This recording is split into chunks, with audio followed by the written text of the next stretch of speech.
السلام علیکم ورحمۃ اللہ وبرکاتہ۔ آج ہم نے جو شروع کیا ہے ابھی ایک نئی سیریز صحاباؤں کے بارے میں، جو نبی صلی اللہ علیہ وسلم کے جانے کے بعد جو ان کے جانشین بنے، ان کے جانے کے بعد جنہوں نے حکومت کی، جو اسلامی جو شریعت ہے اس کو انہوں نے بنائے رکھا، جو لوگ اسلام سے پھر رہے تھے، مرتد ہو رہے تھے، ان کو اس چیز سے روکا۔ تو جو صحابی ہے، زیادہ سے زیادہ انسان جانتے ہیں صحابیوں کے بارے میں، جو سب سے زیادہ جیسے حضرت ابو بکر، نبی صلی اللہ علیہ وسلم کے سب سے زیادہ قریبی دوست اور خلیل دوست، ان کے سب سے زیادہ عزیز، اور حضرت عمر بن الخطاب، جنہیں ہم الفاروق کے نام سے جانتے ہیں، جن کو لقب ملا ہے، ان کی خلافت کے بارے میں آج سب پڑھتے ہیں، چاہے وہ مسلمس ہو یا نان مسلمس ہو، کیونکہ ان کی خلافت ایک ایسی خلافت رہی ہے جو ایک طریقے سے مثال ہے، شاید ہی ایسی خلافت کوئی کرے گا۔ تو اس کے بعد آتے ہیں حضرت عثمان غنی، جن کو الغنی کا لقب ہے، عثمان بن عفان، جو وہ اتنے زیادہ غنی تھے، ان کا اللہ نے اتنا زیادہ، اتنی برکت، اتنی نعمت دی تھی ان کو کہ وہ جو بھی ان کے پاس تھا انہوں نے سب اللہ کی راہ میں خرچ کیا۔ اور پھر حضرت علی، چوتھے خلیفہ جو ہیں، حضرت علی بن ابو طالب، جنہیں ہم اسد اللہ کے نام سے جانتے ہیں، اسد اللہ کا شیر۔ تو یہ اللہ کے چچا زاد بھائی بھی تھے اور ان کے داماد بھی تھے، ان کے عزیز جو بیٹی تھی حضرت فاطمہ، ان کے شوہر تھے، اور اللہ کے رسول کو بہت قریبی تھے۔ بہت سے صحابہ ہیں جن کی زندگیاں بہت ایسی گزری ہیں کہ ہمارے لیے مثال ہے، وہ ایک طریقے سے کہ ہم اپنی زندگی کس طرح گزارے، کہ انہوں نے اپنی زندگی کس طرح گزاری تھی، اسلام پر رہ کر وہ اپنی زندگی کس طرح گزار کر گئے ہیں، اور ہمارا کیا فرض بنتا ہے، کیونکہ ہم بھی نبی صلی اللہ علیہ وسلم کے امتی ہیں۔ وہ نبی صلی اللہ علیہ وسلم کے صحابی تھے۔ اللہ کے رسول نے اپنے صحابیوں کے لیے فرمایا ہے کہ میرے صحابی اوت پہاڑ کے مانند ہے۔ تو ہم اگر اوت پہاڑ کے برابر بھی سونا اگر لا کر دے تو بھی ہم ان تک نہیں پہنچ پائیں گے، ان کی مثال کچھ ایسی ہے۔ تو ہمارا یہی موضوع ہے کہ ہم زیادہ سے زیادہ لوگوں کو صحابیوں کے بارے میں بتائیں۔ آج ہم خلفائے راشدین کے بارے میں بات کریں گے، اور آگے آنے والی جو ہماری جو ویڈیوز ہوگی وہ سارے صحابیوں سے ہی ریلیٹڈ ہوگی۔ جس طرح خلفائے راشدین کا مطلب ہے کہ جو شخص اللہ کے رسول صلی اللہ علیہ وسلم کے جانے کے بعد ان کا جانشین بنا، ان کے لیے جو کام اللہ کے رسول صلی اللہ علیہ وسلم نے کیے ہیں انہیں اور آگے بڑھایا، اور مسلمانوں کو غافل ہونے سے روکا، انہیں منافق اور مشرکین ہونے سے بچایا۔ جس طرح ہم جانتے کہ ہمارے 4 خلیفہ رہے ہیں، حضرت ابو بکر صدیق، حضرت عمر فاروق، حضرت عثمان غنی، حضرت علی مرتضیٰ۔ یہ چاروں اسلام کے خلیفہ بھی رہے ہیں اور اللہ کے رسول کے دوست بھی ہیں، جنہوں نے ہر وقت اللہ کے رسول کی مدد کی ہے، ہر جگہ پہ اللہ کے رسول کے ساتھ تھے۔ تو ہم آج سب سے پہلے حضرت ابو بکر صدیق رضی اللہ تعالیٰ عنہ کے بارے میں بات کریں گے۔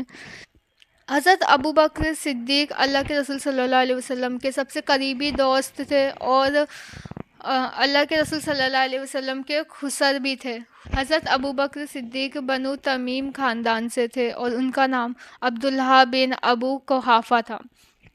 حضرت ابو بکر کے لیے اللہ کے رسول صلی اللہ علیہ وسلم نے فرمایا کہ جس طرح ابو بکر گفا میں میرا ساتھی تھا، اسی طرح حوض کوثر پہ بھی ابو بکر میرا ساتھی رہے گا۔ تو غلام تھے جن مسلمانوں پر ظلم کیا جا رہا تھا، تو حضرت ابو بکر صدیق نے ان لوگوں کو چھڑوایا، اپنی مال دولت سب کچھ اسلام کی راہ میں خرچ کیا۔ نبی صلی اللہ علیہ وسلم نے فرمایا کہ حضرت ابو بکر کے نیک اعمال ایسے ہیں جیسے آسمان میں تارے ہیں۔ ہم سوچ سکتے ہیں کہ انہوں نے ان کی زندگی میں کتنے نیک اعمال کیے ہیں، اور اللہ کے رسول کے ہمیشہ ساتھ رہے، ہمیشہ ساتھ دیا ہے، ہر مشکل میں، ہر پریشانی میں۔ اور اللہ کے رسول صلی اللہ علیہ وسلم نے حضرت ابو بکر کو صدیق کا لقب دیا تھا، ہمیشہ سچ بولنے والے، ساتھ رہنے والے۔ حضرت ابو بکر رضی اللہ تعالیٰ عنہ کی خلافت 27 مہینے رہی۔ سبحان اللہ. حضرت ابوبکر کی زندگی اگر دیکھی جائے، حضرت ابوبکر رضی اللہ تعالیٰ عنہ کے اعمال اتنے زیادہ ہے کہ پوری دنیا کے اعمال ان کے سامنے اگر تولے جائیں نا، تب جا کے حضرت ابوبکر کے نیکیوں کے برابر ان کے اعمال ہوں گے. تو ہم لگا سکتے ہیں اس سے اندازہ کہ حضرت ابوبکر کی شخصیت، وہ کتنی عمدہ شخصیت کے مالک تھے. حضرت ابوبکر رضی اللہ تعالیٰ عنہ جو اپنی زندگی میں کر کے گئے ہیں، ان کی زندگی کی جو ان کی سیرت ہے، وہ ہر ایک شخص کو پڑھنی چاہیے. اور یہ ہمارے لیے نالجیبل بات ہے کہ ہمیں یہ سب جاننا چاہیے. آج کے یوتھ کو اس چیز کے بارے میں جاننا چاہیے. اور جو صحابہ ہیں، ہم دیکھتے ہیں نا کہ حضرت ابوبکر کی جو سیرت ہے، ان کو پڑھتے ہیں تو ہمیں ان کی جو بیہیویئر ہے، ان کا جو کیریکٹر ہے، وہ یہ ہے کہ وہ بہت نرم دل تھے اور اپنے اعمال وہ چھپا کر کرنے والے شخص تھے، جو صرف اللہ اور وہ خود جانتے تھے، اور ریاکاری سے سخت پرہیز کرتے تھے. اور ایک طرف اگر وہ رحم دل ہے تو، لیکن اگر ہم حضرت ابوبکر کو دیکھا جائے نا، تو وہ جنگوں میں کبھی پیچھے نہیں ہٹے. وہ جنگوں میں سب سے آگے جا کر رہتے تھے کہ میں نبی صلی اللہ علیہ وسلم کے ساتھ رہوں گا. اور جو صحاباؤں کی محبت ہے ایک دوسرے سے، وہ ہمارے لیے ایک مثال ہے. اللہ کے رسول صلی اللہ علیہ وسلم کی تو حدیث ہے نا کہ المسلم اخو المسلم، مسلمان مسلمان کا بھائی ہے. تو ہمیں دوسرے مسلمان سے ایسے ہی محبت رکھنی چاہیے جیسے صحابہ ایک دوسرے سے رکھا کرتے تھے.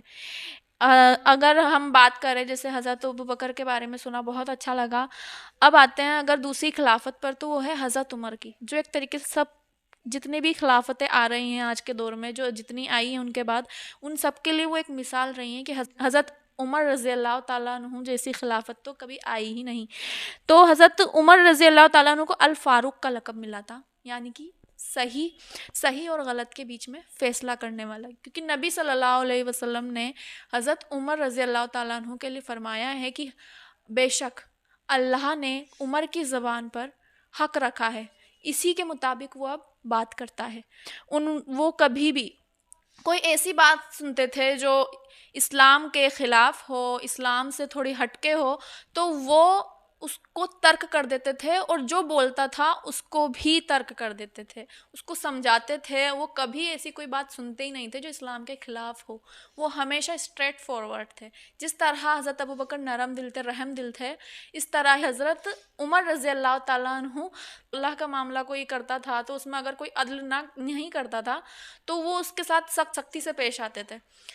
اور حضرت عمر کا قبیلے کا نام تھا بنو عدی قبیلے سے حضرت عمر تھے، اور ان کے والد کا نام تھا الخطاب. ان کی خلافت جو ہے 10 سال رہی، اور جو کہ بہت بہترین خلافت تھی. وہ ہر معاملے میں عدل سے پیش آتے تھے، اور ان کا عدل لوگوں کو بہت اچھا لگتا تھا.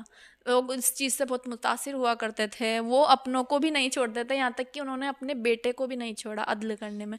جبھی تو نبی صلی اللہ علیہ وسلم نے اپنی ہی زندگی میں ان کو جو سیرت تھی اس چیز کو دیکھ کر نبی صلی اللہ علیہ وسلم نے فرمایا ہے نا کہ اگر میرے بعد کوئی نبی ہوتا تو یقیناً وہ عمر بن الخطاب ہوتے. یہ عمر رضی اللہ تعالیٰ عنہ ہیں جس کے بارے میں نبی صلی اللہ علیہ وسلم فرما رہے ہیں.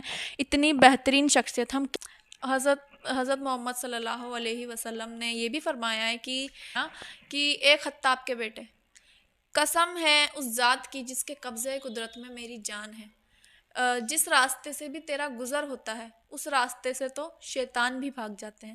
یعنی کہ حضرت عمر سے تو شیطان بھی دور بھاگتا تھا، اس گلی میں بھی شیطان نہیں آتا تھا جہاں سے حضرت عمر گزرتے تھے. اور حضرت عمر رضی اللہ تعالیٰ عنہ اپنی خلافت میں ہر انسان کے ساتھ صلہ رحمی کا سلوک کرتے تھے.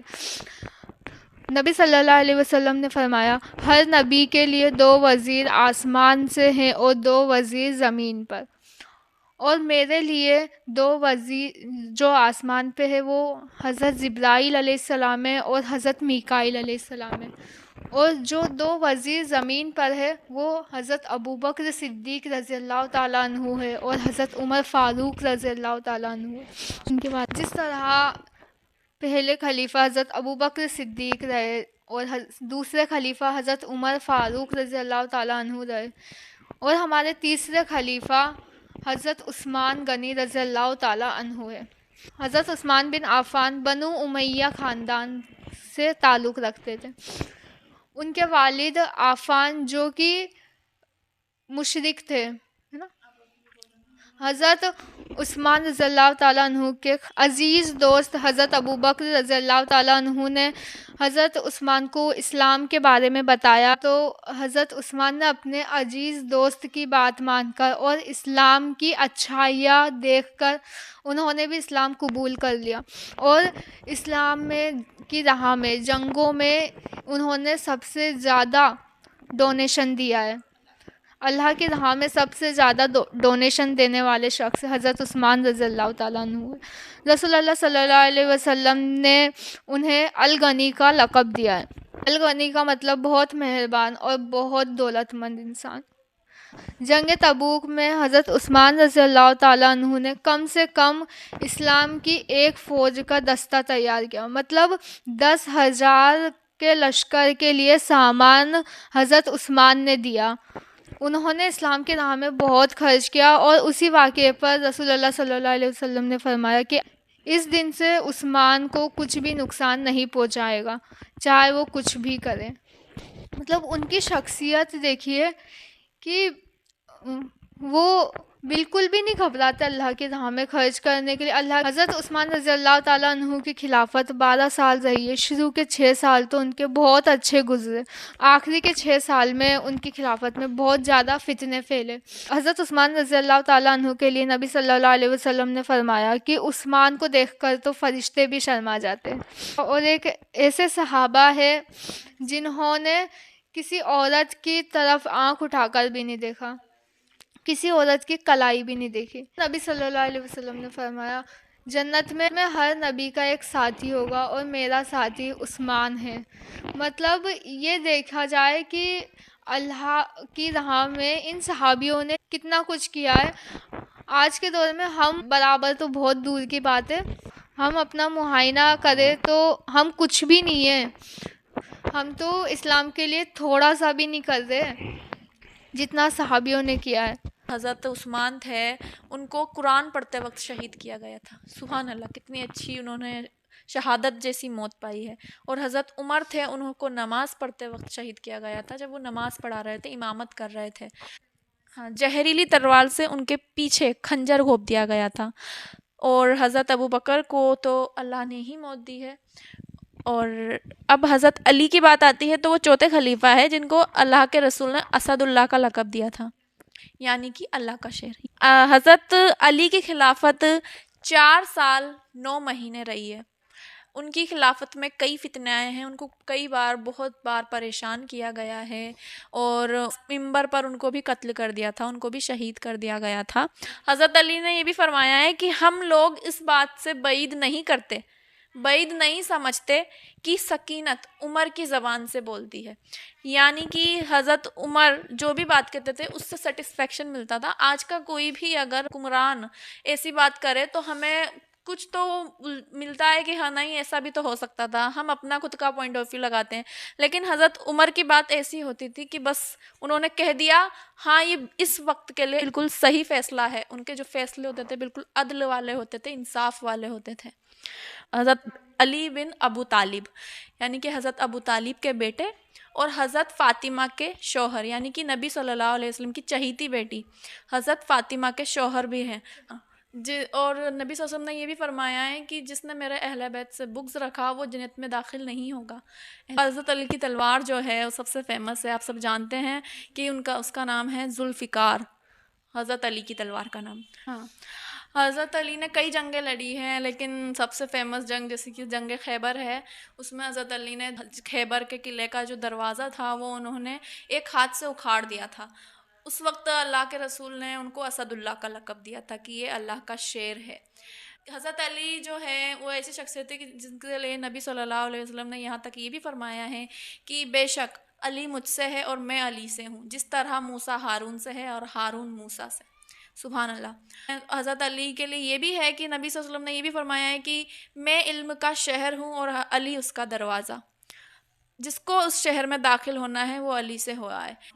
اور کئی حدیثیں ان سے مروی بھی ہیں جو صحابیوں کے بارے میں، آج ہم نے جو یہ ویڈیو بنائی ہیں خلیفاؤں کے بارے میں.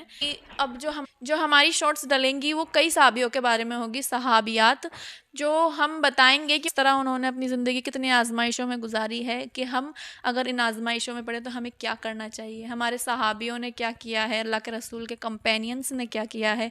The Prophet Muhammad, peace be upon him, said that do not insult my companions. یعنی کہ اللہ کے رسول کے صحابیوں کی بے عزتی نہ کرو, کیونکہ ان کا جو عہدہ ہے وہ تو اس کے ہم آس پاس بھی نہیں گزرتے, کیونکہ ہماری زندگیاں ان کے آگے کچھ بھی تو نہیں ہیں.